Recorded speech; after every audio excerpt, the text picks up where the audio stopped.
Skoraj 15.000 kvadratov bomo uredili na novo. Nahajamo se na degradiranem območju Mercator, kjer smo pričeli z gradnjo zelo težko pričakovanega zimsko-letnega bazena. Kompleks vreden slabih 9 milijonov evrov.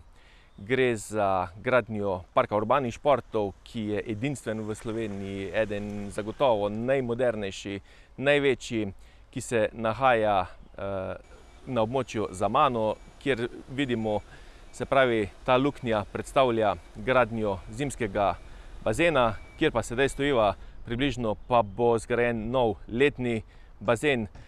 Seveda pa me najbolj veseli dejstvo, da smo na eni izmed prejšnjih sej dokupili pa še dodatno zemljišče, se pravi cirka slabih 4000 kvadratov, in da smo že tudi predstavili našim občinskim svetnikom idejno zasnovo za to območje, kjer naj bi bil nek otroški park z dodanim tretjim bazenom, ki naj bi bil bolj adrenalinske narave, z tobogani, skakalnico, plezalno steno in vse skupaj.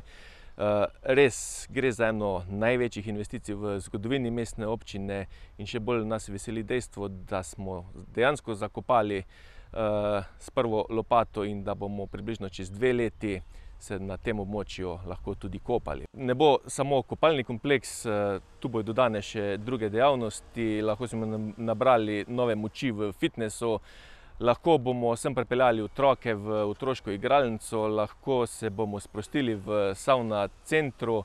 Ukolikor nas bi karkoli kje zabolelo, tukaj bo rehabilitacijski center, kjer nam bodo pomagali spet do zdravega počutja. Navsezadnje tu bo tudi neka gostinska ponudba in res nek tak zaokrožen kompleks, in verjamem, da bo med našimi občankami in pa občani zelo dobro sprejet in pa tudi seveda zelo dobro obiskan.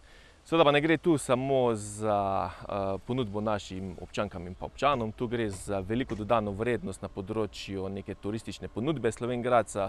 Zagotovo bo ta celoten kompleks privabil v Slovenj Gradec tudi kakšnega iz sosednjih občin, tujca, tudi športniki na pripravah se bodo verjetno tule lahko sproščali, nabirali nove moči in res komaj čakamo na dan, ko bomo lahko prirezali trak in se podali v ta sodoben kompleks.